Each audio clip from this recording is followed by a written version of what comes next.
Ingon pa nila nga ang Bible alone daw is a man-made doctrine. So gi-analyze na ko pag-ayo ug ambot na analyze ba kanini nila nganong nahimo mang man-made doctrine kung ang imong pagtuo based on the Bible lang. Nga ang Bible naa diha gisulat ang pulong sa atong buhing Dios nga mao si Ginoong Kristo nga ngay nato basahon, paminawon ug sundon.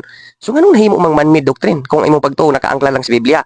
Sa tinuod higala igsoon, ang man-made doctrine kanang pagtuo ug pagtulunan nga bisan gamay wa gyud manimaho og dili mabasa sa Biblia kun dili dito nun sa Google, mga history ug encyclopedia. Mao na siya man-made doctrine higala aron masayod ka. At tingala nga atong higala nga sulpot, kung nakapangutana sa siyang kagalingon kung tinuod ba gyud nga ang sola scriptura or Bible alone teaching man-made doctrine ba kini o dili. Nya kadugayan daw niya ang pagpamalandong na ingon siya usa pagka man-made doctrine ana nga igo ra man namo gisunod kung unsay nakasulat sa balaang kasulatan.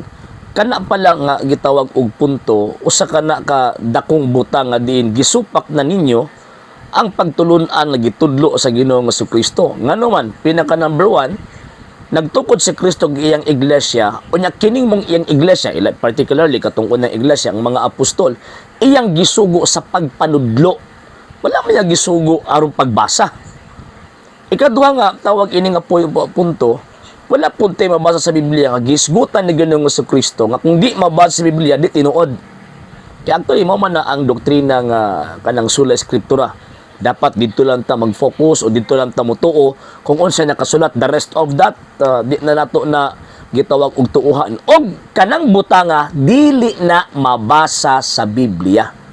Kinsa magid nag-create ana o kinsa magid ang nag-imbento ana nga sola scriptura or tawag ini nga Bible alone lang ang ato ang gitaw or inyuhang tuuhan. Ang nag-imbento ana ang mas na-known yung sakto si Martin Luther. Before Martin Luther, wa pa'y nagtudlo.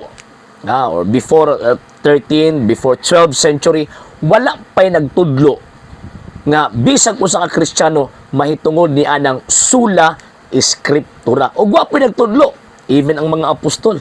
Malingon sila nga kapag dili mabasa sa Biblia, ayaw ninyong tuuhi. Mao nang klaro nga man-made doctrine.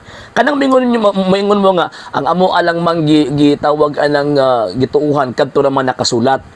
Amo ara man gisunod kung unsa tong gitawag og nakasulat. Iyang problema kinsa pinagtudlo ninyo ana.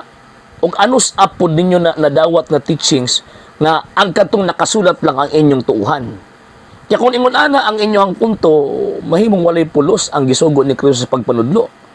Mahimong walay pulos ang iglesia ang gitukod ni Ginoong Jesucristo og mamahimong makakon ang Ginoong Jesucristo sa pagtukod niya sa iyang iglesia. Again, wa man nagtudlo si Kristo nga pagsulat mo. Ang gingon ni Kristo, tudlo sila sa tanan nga akong gisugo ninyo. Buot ipasabot na ay teacher.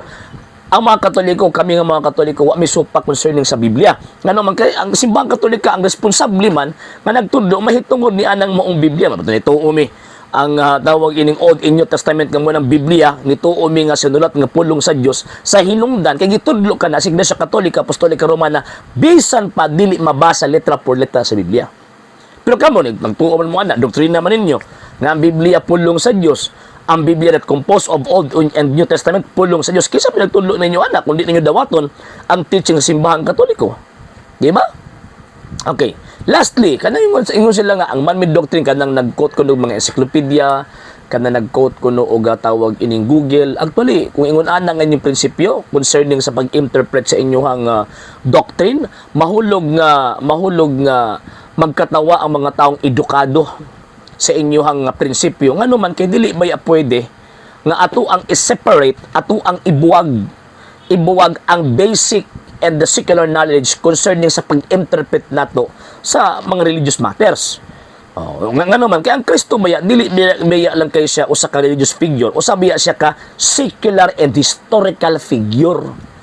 Muna kabantay mo, ang ato ang tuig karon di ba? 2025 AD. Anyo Domini. Asa man nagkasintro? Wala man na nagkasintro sa inyong mga pastor, nagsintro man akang Kristo. So therefore, ang Ginoong Jesucristo dili lang kay biblical figure, kung dili historical figure sab. And at the same time, di ta makasabot sa balaang kasulatan kung dili ta mag-quote og mga histories. So man na magbasa og history nga naman kay para mas makasabot na kung unsay buot ipasabot o unsay buot ipaabot sa mga writers kan nakasulat sa balaang kasulatan. Kaya kung di na magbasa ng history, maparihan mig pangunahuna ninyo. Magtukod pa mig amuang kaugalingong pundok, di na magkasinabot, magtukod pa mig amuang kaugalingong pundok. Mo nang kinahanglan magbasa og history kay para makit-an ug muhayag ang kamatuoran nga diin kining moong gisgutan sa balaang kasulatan tinuod ni kay nalatid sa kasaysayan. Buot na kung ipasabot ang historical facts, mag-corroborate sa information nga gi-provide sa balaang kasulatan. Muna kami mga Katoliko, muna makaingon mi nga dili kini nga mong interpretation, dili niya mo ang kaugalingon, kung dili based good sa facts. Ngano man kay wa mi nag-create og mong opinion. Wala mi naghimog amo ang kaugaling interpretation kung dili nag-interpret mi based sa facts nga available. O sa mga facts available karon, kining tawag ining story, mga stories, mga encyclopedias nga tawag ka na makatabang namo nga maka-interpret mi kung unsay gitawag og nakasulat sa balaang kasulatan. So ingon ana.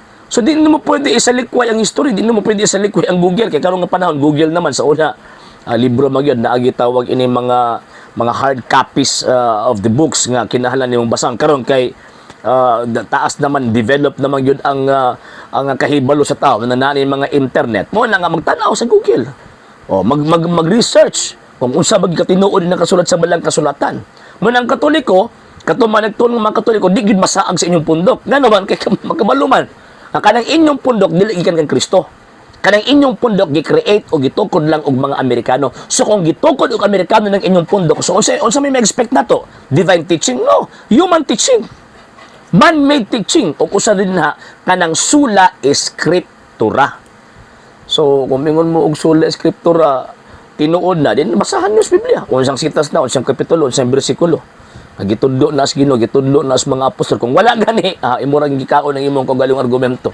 Bisag usa ka pudyot, wag yun nagsulti ang mga apostol si Kristo. Mahitungod niya ng sula eskriptura. Okay? Sa hindi pa po nakapag-follow sa mga pages po natin, i-follow nyo po yung mga pages po natin. RJ Horolanciano II TV Apolia Punto Argumento page, Kuya Apologist TV page, and RJ's Vlog 2022. And pwede rin po kayo mag-send po dyan ng Facebook stars. And also, sa ating po mga channels, sa hindi po nakapag-subscribe, subscribe po ninyo yung mga channels natin, Dalay Catholic, Apologist International Official, RJ Sano II TV, Kuya Apologist TV, and Barrio Kawayan Religious Forum. And pwede rin po kayo mag-send po dyan ng super sticker, super chats, and super thanks. And maraming salamat po sa mga kapatid ko mga Katoliko na always pong tumutulong sa programa po natin. Maraming salamat po. Nang dahil po sa tulong at suporta po ninyo, ang programa pong ito, until now, andito pa rin po sa social media.